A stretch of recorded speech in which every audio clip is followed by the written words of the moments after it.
All right, welcome to Bet the Edge. I'm Jay Croucher here with Drew Dinsick, as always, recording on Monday afternoon. Drew, how was your weekend? Oh, it was lovely.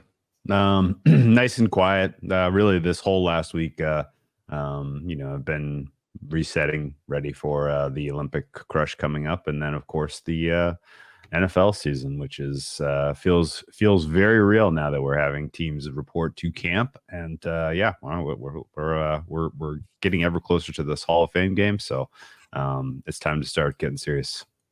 Indeed. And we will talk about the AFC North in a sec, breaking down those four teams. But first, a little recap of the Open Championship and then the Tour de France. As Xander Schauffele takes his second major of the season, breaks his duck ×2. Scottie Scheffler, who started off very well and was obviously the pre-tournament favorite, as he always is, goes down. What do you make of the tournament? Any lessons to take away from it? Does it change how you price Xander going forward in terms of, I think he's probably been in a way the most interesting golfer to price over the past few years for reasons that we've talked about, where it seemed baked into the live market that, he was going to, choke basically if he was in the mix on Sundays, and now he's, exercised those demons twice. So I think that kind of has to get thrown in the bin.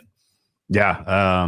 He was impossibly good on Sunday. That was really amazing to watch. And lessons learned about the Open.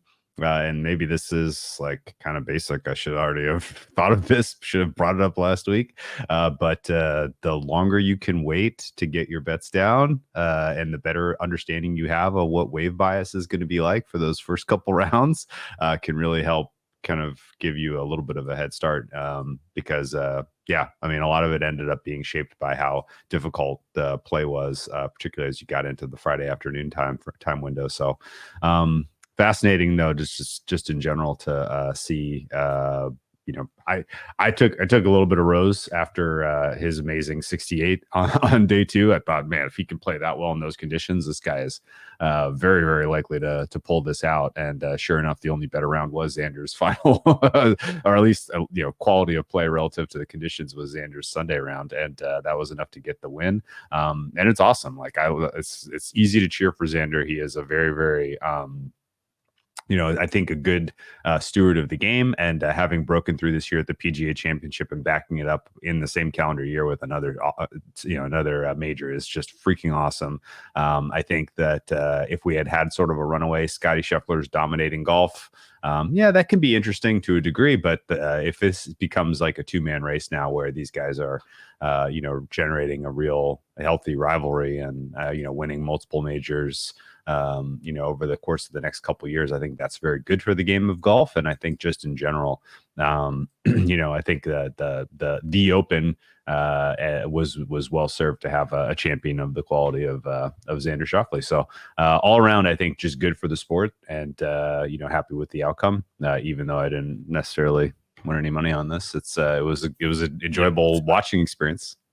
Yeah, indeed. I think as well, and I wasn't betting on the Open, but just from sifting through it and understanding how it all played out, I think it also speaks to the importance of just being able to bake the weather into your pricing, which is really difficult to do. I think that, and it's not just golf, but other sports in terms of like the weather and its impact on props in the NFL, I always think is applied a little unevenly, like the way that the market prices, rain anticipation versus receiver yards and stuff. I mean, it's for the most part pretty unsophisticated. I used to bet Australian football totals live by watching like the 128 kilometer Melbourne radar and understanding when like waves of rain and thunder were going to hit the MCG, because totals would just be priced as though you just take the full game total and divide it not evenly, but pretty close to evenly by 4, not understanding that the second quarter is going to be played in a monsoon and then it's going to dry up. Wind, obviously a huge factor across golf, the NFL, AFL as well. There'd be 7-goal breezes in Tasmania, where it's literally like your expectation is like plus 40 points in a given quarter because of the wind. So that stuff is very difficult to price. And I think a lot of the time when you're looking to pick at prices across any sport, you're looking for things that what's the most difficult thing to price, and variable weather is certainly one aspect. Have you got any weather stories?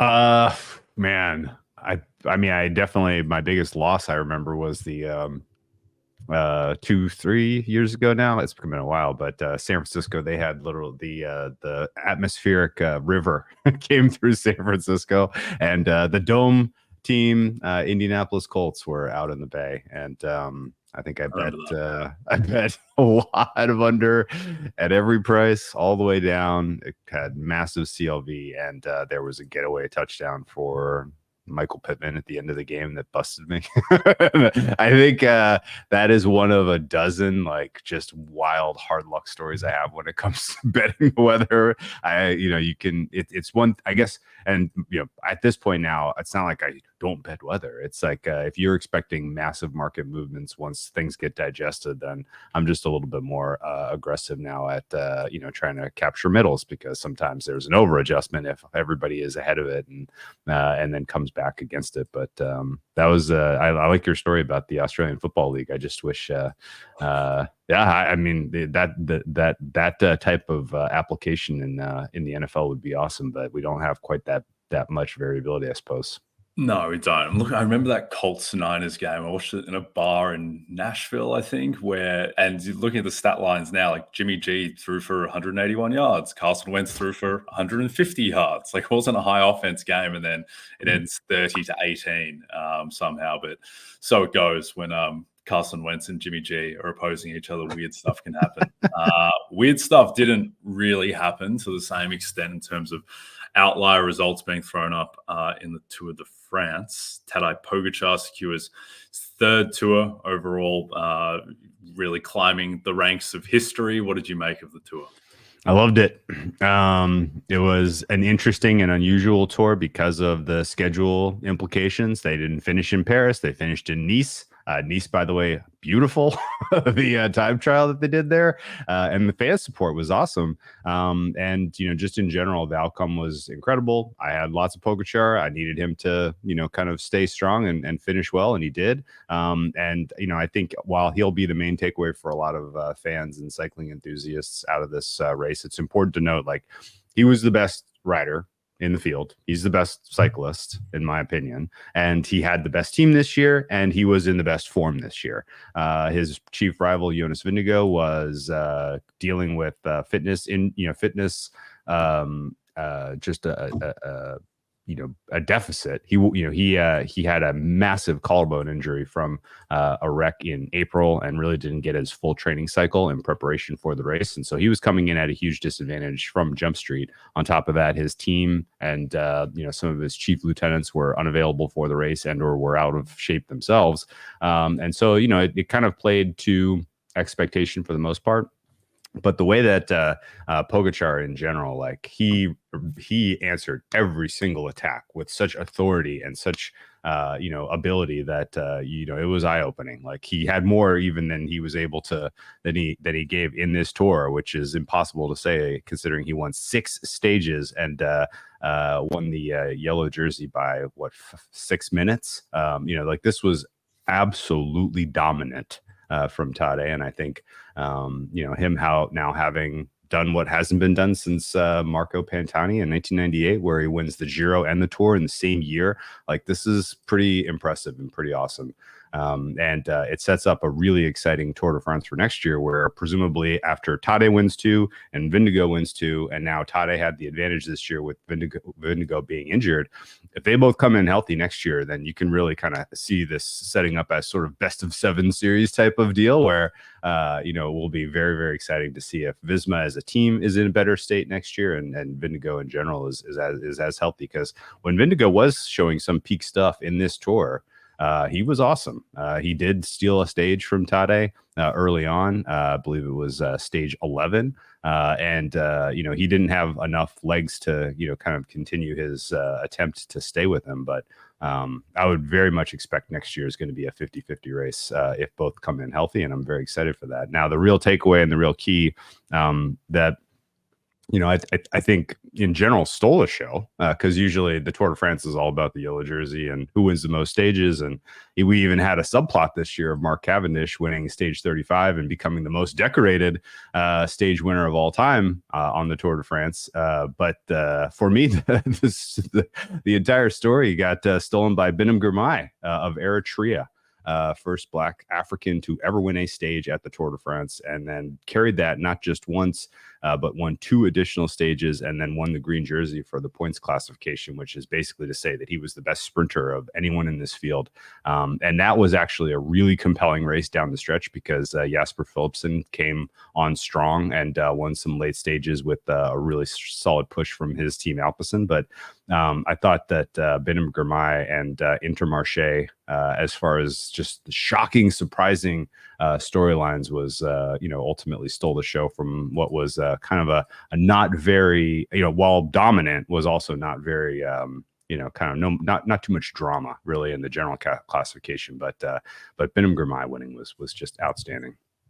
Okay, I think that's the first ever mention on Bet the Edge we've had of the East African country Eritrea, and it's 6 million people. Every year, I'd say it will be the year that I finally get into the tour. This wasn't it, but maybe next year for the Tadej v Vingegaard showdown, maybe that. Yeah, will be the year. Hey, no Euro next year. No Olympics next year. Tour de France will be back in its kind of normal time window right after Wimbledon. And I think just in general, like they're doing such a good job of setting up these stages for just maximum visual beauty. And then on top of that, the Netflix show, which catalogs it all, is kind of giving you a better understanding of the tour and the teams and all that. So it's on the upswing, I think. Okay, I like it. Next year is the year. All right, we are inching closer to watching Katie Ledecky and more of America's elite athletes compete for gold in the Summer Olympics. It all starts on Friday night with the opening ceremony in Paris, then prepare for the best in the world to compete over the on NBC and Peacock. All right, AFC North. I think the last division we touched on was the NFC South. So this is good to go from perhaps the worst division of football to arguably the best, at least in terms of, I think it's probably just the best division when you look at the upper end elite Super Bowl contending teams and the Ravens and the Bengals. And then, the fourth favorite in the division is the Steelers, who are plus 700, and their win total is like they're projected to be an 8 to 9 win team, and we'll get into them. So pretty dominant division across the board. The Ravens plus 135 are the narrow favorite over the Bengals plus 165, and then you have the Browns 5 to 1 and the Steelers 7 to 1, like I mentioned. Let's start with the Ravens, last year's 1 seed, obviously field goal favorites in the AFC title game against the Chiefs, and then go down in somewhat inglorious fashion, not playing very well at all. They are plus 550 to win the AFC, 10 to 1 to win the Super Bowl. Their over-under is 10.5, slightly juiced to the over. We'll get into some of the player markets, but overall, what's your read on the Ravens? Do you think that with the harder first place schedule and just perhaps a bit less health luck, that this year they take a step back, or is this still a top 2 team in the AFC?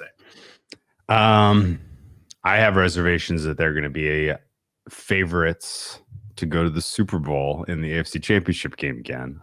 There are whiffs of that was their chance. You had a little bit of a general down year for the Chiefs offense as they're figuring out their skill position players, and you had a healthy home field advantage and you could not capitalize on it. And I think that is going to sting, particularly if they have, a path this year that goes through the wild card, which I think is entirely plausible, if not likely. And so, yeah, it was, there are kind of 2 major changes that matter for this team and the handicap as we head into 2024. The first is the defensive coordinator has changed. Mike McDonald is now the head coach in Seattle. And don't make no mistake, like he was incredible last year. His ability to get the most out of these players, to develop some of the young talent, and to really just construct defensive looks and scheme that was very, very tough for opposing offenses to game plan against, was a huge part of their success. I don't think any of us will ever forget what happened on Christmas, where they took on the mighty 49ers and Kyle Shanahan's system, and Brock Purdy, who was the heavy favorite for MVP at the time, and they just completely took them apart on defense. And yes, some of it is because of the talent. Kyle Hamilton is obviously a super duper star. Roquan Smith is the anchor of everything that they like to do, but McDonald had a huge hand in all that, and now he's replaced by Zach Orr, who maybe is just as good, but it remains to be seen. And I think questioning if the defense is as able to produce, no major real shifting on terms of personnel on the defensive side of the ball, but the scheme was such a huge part that in the back of my head, I think you're expecting some downgrade on the defensive side. And then on the offensive side, I think it's fair to expect a downgrade, not just because of just questions still exist about this skill position group, but massive amount of continuity turnover on the offensive line. And if there was sort of a stretch of the Ravens season last year where you really kind of saw them stand up as the best, or if not the best, one of the best teams in the NFL, it was through the middle portion of their season where the offensive line was healthy and they were just doing a spectacular job of pass protection. Now you're going to basically count on backfilling at the right tackle position with the rookie. You're going to hope Ronnie Stanley stays healthy for a full season. And, I don't really have strong read on Andrew Voorhees or Ben Cleveland and stepping into roles here and being difference makers. And Tyler Linderbaum, obviously young, needs to come along. Like, there's a lot of continuity to figure out on the offensive side, which could ultimately hold the Ravens back from being as explosive and as kind of dependable offensively as they were last season. And then you mentioned it, the first place schedule is definitely eyebrow raising. The sequencing in particular is interesting to me because they have games at KC, at Dallas, at Cincinnati, all in the first 5 weeks. They're dogs in all three of those games, including most notably the season opener at KC. And then their second home game is versus Buffalo, where they're small favorites. So you have to take on four elite quarterbacks in the first 5 weeks with a new defense. And, just in general, I could see this being a bit of a slow start for a team that traditionally does have fast starts. And so kind of any bullishness at all about the Ravens, I think, is just cooled off a little bit when you look at the schedule and you think, okay, well, if there's a time to buy this team, is it right now? I would say very certainly not. Yeah, I think with the schedule, the interesting thing there is that the schedule is extremely loaded to the front in terms of its difficulty, where like their first 5 games, the Ravens, at Kansas City, home Vegas, at Dallas, home Buffalo, at Cincinnati. So the first 5 weeks of the season, their second easiest game is playing Josh Allen, which is not ideal. And then it gets easier after that. So I would say that for anyone who is in on the Ravens in theory, and if you're wanting to bet them to win anything really, AFC Super Bowl division, I would guess that you're very likely going to get a better price after week 5, after they play Cincinnati, because I think they're very unlikely to be 5-0. And I'd say that 3-2 is probably the modal outcome from that stretch. So I would be waiting on the Ravens there. I think in terms of player markets, awards markets, the headliner is Lamar Jackson, 12-1 to win MVP for a third time. I think he's going to be held to an unfair standard, where I think there is a decent chance that Lamar Jackson is going to have a better year than he did last year and just not factor into MVP at all, because just his statistical profile, the way that he provides value, I think it is very it can be interpreted subjectively by voters, where last year, he didn't have any statistical case to win MVP, but he won because everyone, he just looks the part, firstly, of an MVP in a way that Brock Purdy doesn't. And then secondly, you can talk yourself into him providing all this intangible value that doesn't show up in the stat sheet, where, he has the one sick throw against Jacksonville on Sunday Night Football. And he provides all this added value in the run game in terms of just being able to, the fact that you have to protect against Lamar Jackson running the ball makes it easier for, Gus Edwards last year or Keaton Mitchell to run the ball. And so all that stuff, this intangible stuff, which is real, though I think it was a little bit exaggerated last year, that all worked in his favor. And now I think he's going to be held to, a standard that like Nikola Jokic is going to be held to win MVP this year in the NBA, where it's like, do we really want to give Lamar Jackson a third MVP after he won last year and then played very poorly in the AFC title game and has never made the Super Bowl? Is he going to be a 3-time MVP who's never made the Super Bowl? Like I think he'll have to go scorched earth like he did in 2019. Which is an extremely high bar to clear. And he can do it. Like, he's Lamar Jackson, but at price, no interest. Particularly, like, he's the type of guy who I'd like to bet at, 45 to 1 if he's 3-2 after the first 5 weeks and the market's overreacted a little bit to team record or something like that. So I think that it's going to be difficult for him. The most interesting one to me is Derrick Henry, who is 40 to 1 to win Offensive Player of the Year. He's in the 15 to 1 range to win the rushing title, which I think is interesting. I think with Henry, I think it's gone, again, a little under the radar, where last year, because the Titans were such a shambles and the offensive line was so terrible, and he didn't look like King Henry, the guy who was winning Offensive Player of the Year a few years ago, but like his underlying stats, he was still second in PFF grade among all running backs.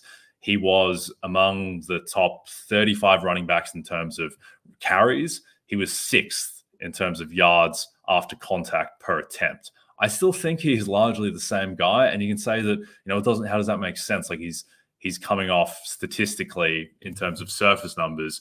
He looks like he's on a downswing, and he just turned 30 last week. Happy birthday, King Henry. But I think that he might just be a physical outlier. And I'm always on the side of, the Aaron Schatz and the DVOA guys. They have the curse of 370, where if you accumulate 370 carries, then just statistically you show a decline. I think that Henry might just be such a physical specimen and a freak that the laws of science and nature may just not apply to him, where by all accounts, and there was a great article in The Athletic recently about, the insane lengths that Derrick Henry goes in terms of taking care of his body. There's no like James Harden equity in Derrick Henry. Derrick Henry is going to put himself in the best position possible to succeed. He's going to be in optimal shape like he is every season. And I bumped into Derrick Henry a couple of years ago on Radio Row in Phoenix. And immediately it just made sense why, like, curse the 370. Like, it's not going to apply to this guy.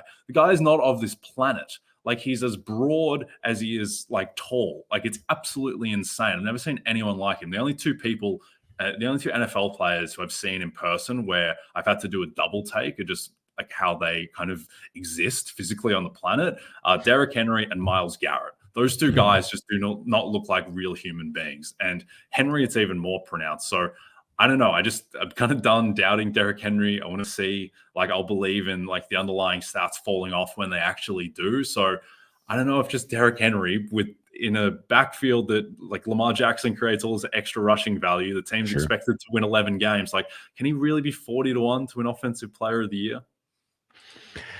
It's a very strong case, Jay. Interestingly enough, Derrick Henry, 42nd all-time in terms of attempts at just 2,000. That shies in comparison to Emmitt Smith, who carried the ball 4,400 times. So he has much less wear on the tires than some of the guys in the top 10 here. He has to get to 3,000 just to crack the top 10. You can go back in time to his high school clips, to where he's standing next to Mark Ingram flipping the coin at Bama, to pretty much any time that he's just doing something impossible for the Titans, and kind of make a very strong case that he is built different. And 40 to 1 is a big price. I guess I just worry a hair that he's going to have to basically he's going to have to get every rushing touchdown, or else there's going to be a little bit of a reason to pivot to somebody who's a little bit more effective in the passing game, I suppose, if it comes down to a running back. And I also just have a general sentiment that the OPOY market feels wicked crowded this year. Like there are a lot of good candidates, and Henry's going to have to stay healthy in order to be the guy. And but then again, like he is built different, and 40-1 is a big number. Yeah, I think with Henry, there's like in my head, I kind of felt like last season, he was in like a timeshare with Tadej Spears, and he's entering the second phase of his or next phase of his career where he's like first, second down, then he comes off the field on third down, he doesn't get as much volume. Derrick Henry led the NFL in carries last year. Like he hasn't really phased out into the next phase yet. I kind of in my head, I was like, yeah, he was probably like 11th or something in carries, and I just thought he's like a 240 carry guy. No, he's 280 carries. And he led the entire league. He had 8 more carries than Christian McCaffrey and Rashad White, who are in second. So I would be a little bit concerned that, on this team that maybe they do scale him back. But again, that's projecting something that hasn't happened yet. And what has happened is Derrick Henry being a top 2 running back in the NFL by, some of the underlying stats. So I think that Henry is worth a flyer at that price and the rushing title price as well, I think. Let's jump to the Bengals, mercurial team, perhaps. They have the weird thing of they haven't really ever had in the Joe Burrow era, despite making the Super Bowl, despite making an AFC title game the year after that, they haven't pieced together like a dominant regular season under Burrow where, they haven't been a top 2 seed with Burrow as the quarterback. Perhaps this is the year. They're 7-1 to win the AFC, 14-1 Super Bowl. They have effectively an identical win total to Baltimore at 10.5 juiced over. What do you think of the Bengals and their upside and head-to-head against Baltimore in this division? Well, I mean, it has to be noted that the market thinks these two teams are pretty similar in terms of overall rating. The margin's narrow. And the fact that the Bengals get the first crack on their turf, and the fact that you have a couple other games early on where you're going to clearly have Ravens as dogs, maybe helps them get a foot forward.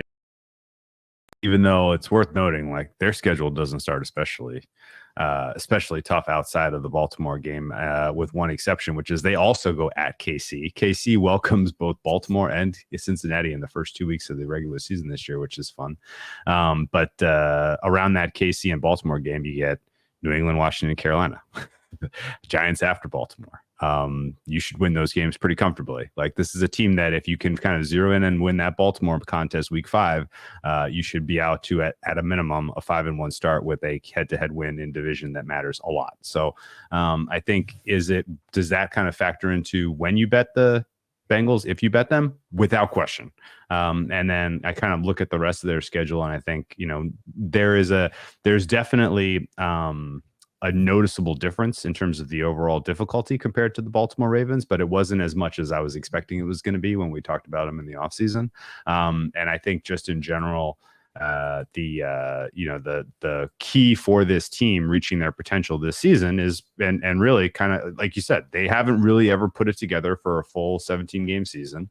They haven't put together, the kind of same quality product that the Ravens have, now multiple times under Lamar Jackson. And I think a ton of that can be because Burrow's relatively young and he has never really had a full offseason of preparation with this team, which at least hoping that he does not get hurt in the preseason seems like it's on track for the first time in a long time. And that can definitely mean a step forward for this offense, despite having lost Brian Callahan to the Tennessee Titans. Dan Pitcher steps in as your offensive coordinator. Big Lou still coordinating this defense. And I guess the two kind of hopeful reasons to buy into the Bengals, at least the way I see it, is the number one, again, the full off season of reps for Burrow. And then number 2, Big Lou on the defensive side of the ball got some talent to backfill a unit that looked desperately in need of it from last year. And it's not massive amount of talent on this defensive depth chart, but certainly at the safety position, I like both Von Bell and Geno Stone. I think having 2 safeties was pretty key for Big Lou when the Bengals defense was taking them deep into the playoffs the last, not last season, but the previous 2 years. And so basically expecting a massive correction on the defense being, kind of more formidable, absolutely there. And then, I like Zach Taylor was an enigma Very, very tough for me to figure out if he was a good coach or not, just because you really had a tough time kind of teasing out his identity and how it was different or better or special at all relative to some of his mentors. And I think what you saw last year with Jake Browning and the development there and the way that they shaped the Bengals offense in the absence of Burrow was really, really awesome. Very, very special. And I think just in general, I can buy into the idea that Zach Taylor is just good. And, I kind of marry all of this optimism together with the idea of getting out to a hot start in division. And then I'm thinking, well, does it make sense to bet Bengals North or take a swing on them just AFC or some other kind of way to capture upside? Because if they do get out to a strong start and if they do ultimately win this division, they have a soft enough schedule. They play a few enough of the other kind of major contenders in the AFC that this could be a team that secures a 1 seed. So I think shooting for a little bit higher upside on the Bengals, putting it together offensively and defensively is where my mind is at right now, instead of just betting on the AFC North price. And, I think this is a pretty unique opportunity where Burrow gets injured, Bengals don't make the playoffs, people kind of forget about them a little bit in an otherwise crowded AFC. And, now you have a chance to get a price that is going to move pretty aggressively if what we're kind of projecting as opportunity manifests early in the season. 5-1, beating bad teams, and a head-to-head win against the Ravens is not crazy. And if that happens, then their price for AFC Championship and Super Bowl is going to come down pretty aggressively, and presumably Coach of the Year for Zach Taylor as well, although I'm cooling a little bit on that. Yeah, I think Taylor, he's going to be held to a high standard where they need the 1 seed. They need to be the story of the season. I think Coach of the Year, people have it in their heads that this is now a purely, like a Brian Daboll, surprise 9-10 win playoff team award. And I think that, yes, in a sense, that is it's easiest for guys like Dave Canales or Jonathan Gannon, who can go from 2 to 4 wins into the playoffs, and you're now standard candidate. But I don't think we've seen the back of just super teams, coaches on super teams winning this award. If the Bengals go 15-2, Zach Taylor can absolutely win Coach of the Year. And I'd say the same thing. I think it's easier for guys like Kyle Shanahan and Dan Campbell if they get to 14, 15 wins and they have quarterbacks who no one thinks of as in the caliber of Joe Burrow. It's probably going to be easier for those types, but certainly wouldn't write off Taylor. I think Burrow for MVP, he is one where he's 9-1, and he is the type of guy where there'll be no stealth attack Joe Burrow, being able to bet Joe Burrow an MVP as a sleeper or anything like there was a get-in price on Dak last year, on Purdy last year, even on Lamar at times, oddly, because he just didn't have the stats. But with Joe Burrow, if Joe Burrow is going to win MVP, it'll be probably hard to get in front of it as it's happening during the season. So that will be one to move quickly on if it becomes clear that he's shaping up as the guy. I think the Bengals, the big thing for them is just, and you mentioned it, and it's kind of doesn't feel this way because they had success with Browning and they were in the mix for a playoff spot going into the final week or so of the season. But they finished last in the division, bizarrely, because the Steelers somehow made the playoffs. I just don't understand how that happened. And as a result, they have a 4th place schedule, obviously, and the Ravens have a 1st place schedule. And the difference in that, as we've spoken about before, the Bengals, their extra games are against Tennessee, Carolina, and New England. And Baltimore's extra games are against Buffalo, Houston, and Tampa Bay. So just that alone is worth a projected over an expected win for the Bengals, I would say, just off top of head. So that is the key with Cincinnati, is just the edge in schedule over Baltimore, and why I think that they should be, they're pretty close neck and neck to win the division, but between that and between, I think that, Lamar just has an elevated health risk than Burrow, even though that didn't play out last year. I would be taking the Bengals head to head over the Ravens. Yep, we agree. Okay, let's go to the Browns. But firstly, the RotoWorld Draft Guide is back, and it has a bit of a facelift, now available exclusively through a new partnership with Matthew Berry's Fantasy Life. Get a Fantasy Life Plus subscription and receive the RotoWorld Draft Guide to help you dominate your competition. Use promo code RotoWorld10 for 10% off and unlock exclusive fantasy, DFS, and betting tools now. Go to NBCSports.com/fantasylife to learn more. All right. Let's close out with the Browns and the Steelers, starting off with Cleveland, whose over-under is 8.5, slightly juiced to the over. They're 20-1 to win the AFC, 40-1 to win the Super Bowl. Kevin Stefanski, I don't think is going to win Coach of the Year again for a third time. He is 66-1. Myles Garrett is plus 650 to win Defensive Player of the Year. I think he could go back-to-back. I think plus 650 is a little bit big. I think that, as per usual, it's just going to be one of Parsons, Garrett, Watt, or Bosa. But what do you think of the Browns, and what do you think of, and this is year 3 talking about this, but what do you think of Deshaun Watson's upside, if there is any left? I kind of want to pay to see it at this point. Like, the thing with Deshaun is that everyone keeps expecting like old Deshaun to show up. The last time Deshaun Watson was good, Russell Westbrook was averaging like 30 a game as a Houston Rocket. Like, he hasn't been good since 2020. It's 4 years ago now. Oh wow, different league. So yeah, I'm not in on Deshaun. I will say this, which is there were flashes last year. But there was also some bad performance stuff, and there was also like the off the field, just preparing himself physically for the game doesn't feel like it's entirely there. The games that he missed were just weird in terms of what was happening, the disconnect with the team, the media kind of misreading or misreporting things, all of it like just felt like there was something that was not being spoken out loud that was going on with him and the team and his interest in football even. And I don't love that, his season ended with, season ending, shoulder, it's over. Like, it's done. And you would think that there would, at least from the team, from his camp, be a bunch of reports from the offseason, like Watson working out with wide receiver X, Y, and Z. He's looking good. They're building chemistry, blah, blah. Instead, it's more like nothing is being said, except he's on track to be ready for the start of the preseason. It's like, what? Like, that was a question? Like, this happened in October. Like, huh? Like, how could that even really be a question mark? Brock Purdy went under the knife in March and he was ready for preseason game 2 or whatever. Like, how in the world?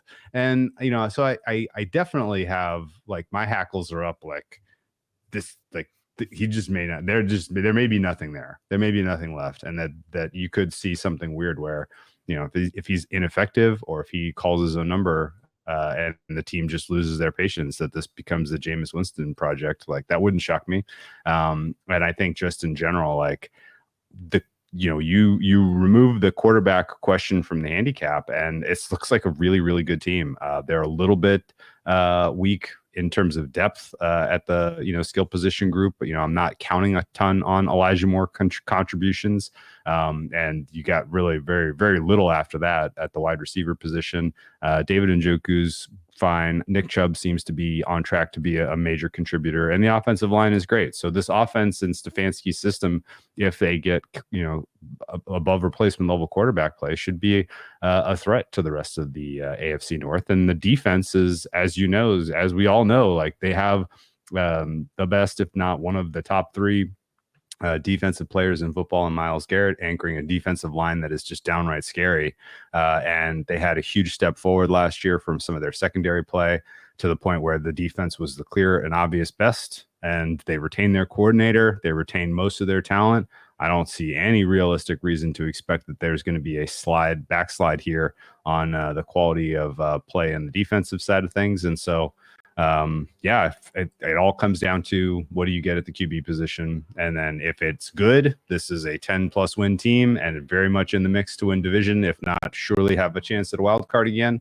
And if the quarterback play is poor, then I think with how difficult this schedule is, particularly your 4 matchups now against presumably full strength Cincinnati and Baltimore, you're going to have a tough time getting back into the mix for a playoff. It is worth noting that just broadly across the look aheads, they are dogs in 9 games on the look ahead market, including both games against Cincinnati and Baltimore, their game against Kansas City, their game against Philadelphia, and then interestingly enough, Dallas, Jacksonville, and Pittsburgh all favored over them in their head-to-heads, Pittsburgh being in Pittsburgh late in the season. So market is not really giving these guys a ton of credit. So if you do have some reason to believe that vintage Deshaun Watson is going to show up, then you're getting them at a decent bargain price market wide. But I'm not interested. Yep, I'm with you there. I think the argument for Deshaun would be that, at the end of the 2022 season, that was obviously, he comes in with like 6 games left and he hasn't played football in 2 years. So perhaps you could give his performance on the field a pass there. And last year he finished 4 games. Like, he got through 4 games fully healthy. So perhaps you could say that he just hasn't played enough to dismiss him yet. But I don't know. It's been 4 years since he was good, and the league is a lot different now in ways that I think don't cater to Deshaun Watson and what he was good at in 2020. So I think that, it is. I agree with you. You kind of don't want to pay to see if he's turned the corner. You'd rather get a sample of him doing that. Before we move on, just last thing. Nick Chubb, comeback player of the year, is in the 16-1 type of range. If he's good to go week 1, and it looks like he may well be, he's the guy I think that everyone will want to vote for. Now, that doesn't mean that they'll be able to, because, Aaron Rodgers could just take it out of voters' hands. But there are a lot of weird candidates at the top of the board, like Joe Burrow winning comeback player of the year again after, I think that everyone kind of just expects Joe Burrow to come back and be Joe Burrow. I'm not sure it's an amazing comeback story. Anthony Richardson is like half Nick Chubb's price. Anthony Richardson, it's kind of weird to come back when you never really established yourself in the first place. And I understand that Burrow kind of won in that fashion. Burrow was also like the second best quarterback in the league, so it's a pretty high bar to clear. So I think that Chubb, just with how beloved he is as a player, with how gruesome the injury was, frankly, and the thought that it might be career ending, if he comes back week 1 and he's like, 1,100 rushing yards and the Browns are good, then I think that he will be the guy that everyone wants to vote for. So in that award, that would be the thing I'm tracking most closely, is he going to be right for week 1? Because if he's not, then it starts to get a little bit iffy. All right, let's jump to the Steelers. Whose over-under is set at 7.5 wins, minus 175 to the over, 22-1 to win the AFC. Mike Tomlin is 25-1 to win Coach of the Year. They're plus 175 to make the playoffs. Obviously, Russell Wilson in town now with Justin Fields. It's a relatively well-rounded roster now, outside of, really, I think it's a bit lacking at receiver, though there is upside and youth there. The defense you'd expect to be good, as it always is. The offensive line is improving. It's just the question, as seemingly always with the Steelers since the tail end of Ben Roethlisberger, is what are they going to get out of quarterback? What do you think about this team's chances of winning the division, or at least making the playoffs? They're not zero. They have some really talented players. They find a way to get to 9 wins every year. I guess my general thought is it's a favorable sequencing of games, considering you're breaking in a new quarterback and a new offensive coordinator. As most people would know, Art Smith took the role of offensive coordinator, is expected to be the primary play caller in Pittsburgh. And Russell Wilson, from what I have heard, is almost certainly going to win that starting job if he hasn't already completely won it and walked away with it over Fields, who apparently has taken no steps forward, which is concerning, I guess. But Russell Wilson last year was a very, very unusual player to try to grade, because Sean Payton didn't really let him do anything. Like, he had him running a extremely conservative system, to where, like, almost all of his games kind of fall into the meh or fine range. He had 2 games where he was very good against Chicago and Washington. Okay. And then he had 2 games where he was very bad against Miami and Kansas City. And I think in general, you can't really use what you had last year as, as a fair, kind of way to extrapolate what you're going to get from Russell Wilson. I would say that 2 years ago under Nathaniel Hackett, that's probably that kind of well defines his floor as a player, but I don't think that's necessarily the expectation coming in this year. He's probably going to be, somewhere in the ballpark of what you got from him last year in Denver, with just a little bit broader uncertainty bands, because we're not sure how Art Smith is going to utilize him.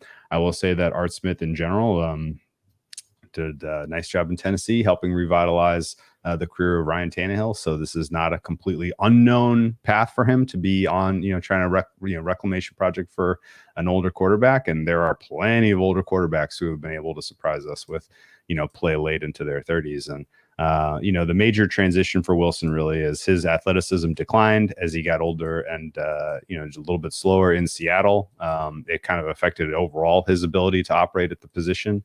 He doesn't really attack the middle of the field. He doesn't really attack the intermediate level. Some kind of decent guesswork as to why that is, but it's just part of what he is capable of doing and interested in trying to attack. And I don't know that marries especially well with the skill position group that the Steelers have. If the clear and obvious question number 1 about this team is the offense and Russell Wilson. Question number 2 is, do they have enough talent at the wide receiver and tight end position to support Russell Wilson? And I would say they probably don't. I think George Pickens is a fine player, but I'm not expecting wide receiver 1 type of level from him. And just overall, if you kind of grade and sum the target share, the touches for this skill position group, this is a bottom 5 unit in the NFL. So I'm expecting that it's going to be a tough watch again for anyone who's looking for offense in Pittsburgh. But the defense to me looks very complete.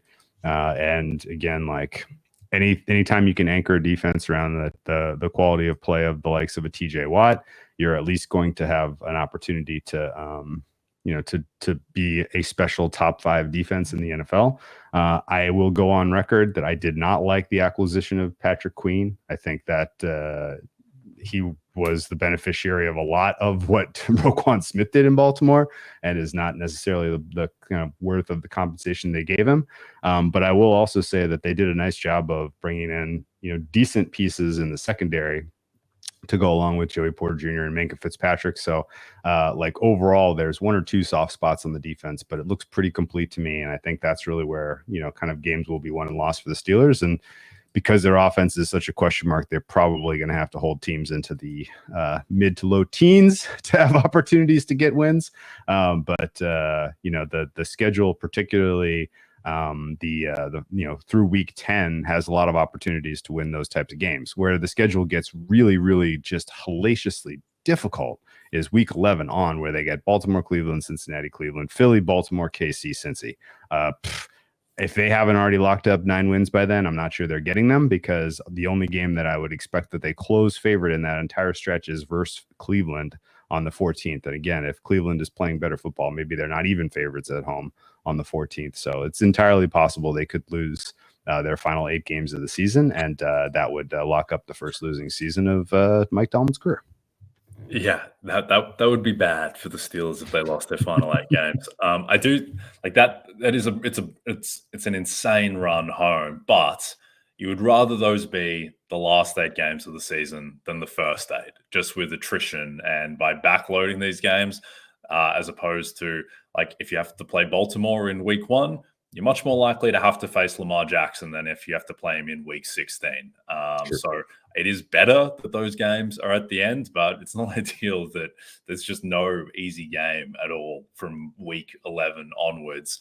I kind of go back and forth on the Steelers as to whether they're a high variance team or they're actually a very kind of low variance team, because they have this uncertainty at quarterback, and in theory, uncertainty should create more variance. But I kind of think we just know what Russell Wilson is at this point, where he's lost the step. He's not the same athletically, and so much of his value was the deep ball. Except now he doesn't have like DK Metcalf and Tyler Lockett as a 1-2. Now he's got George Pickens and the hope, I guess, that Roman Wilson can be really good as a rookie, which is a little bit difficult to count on. And just the way the league is now, just with playing so much more too high safety, I think that's really hurt Russ and his strength. So I think it's just more difficult. I think this is going to be a heavy running team. The only thing that's interesting to me about the Steelers from a betting point of view is like with Tomlin, who we both liked last year, and I think was in the mix a little bit for Coach of the Year before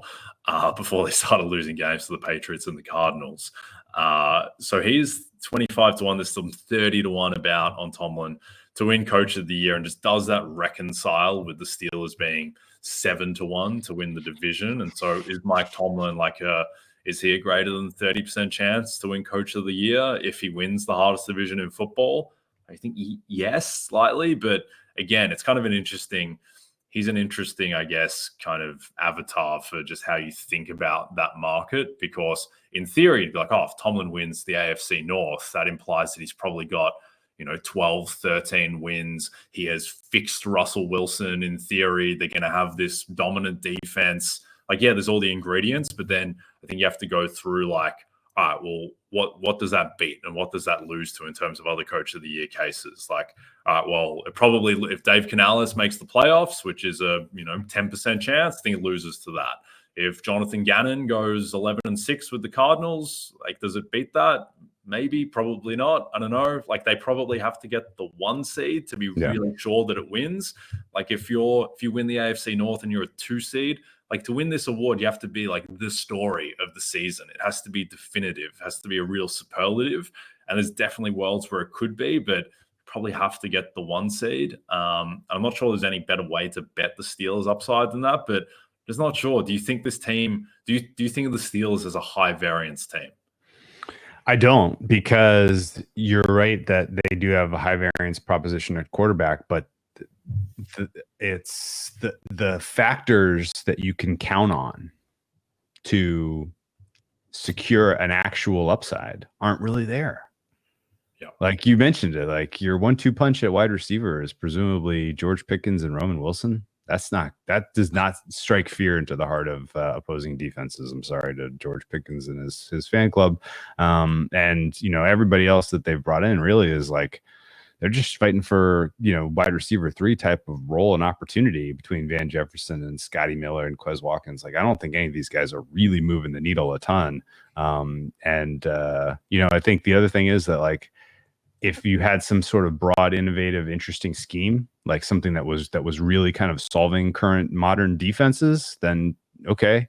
But they don't. I think we know what Art Smith is going to want to do, and I don't think it's going to be all that different or all that more aggressive than what you saw with Sean Payton last year. And even if it is, can Russell Wilson do it? Does he want to do it? Will he take advantage of the places that you can find mismatches? Not obviously to me. So I think ultimately it may be a high variance situation at quarterback, but I do think that it's a little bit lopsided in terms of, we know where the floor is and it's way down there, but the ceiling is probably capped by, the skill group. Yep. Seems like a 9-8 team once again under Mike Tomlin. And on that note, we are done. If George Pickens' fan club is listening, they can check out NBCSports.com for more information to help them with their wages. Thanks to those of you watching on the NBC Sports YouTube channel. And if you're listening to us in podcast form, don't forget to rate and subscribe. Also a reminder to find all your favorite NBC Sports shows on Amazon Music. Just head to amazon.com/NBC Sports. Jake Crouch and Drew Dinsick. We'll see you soon.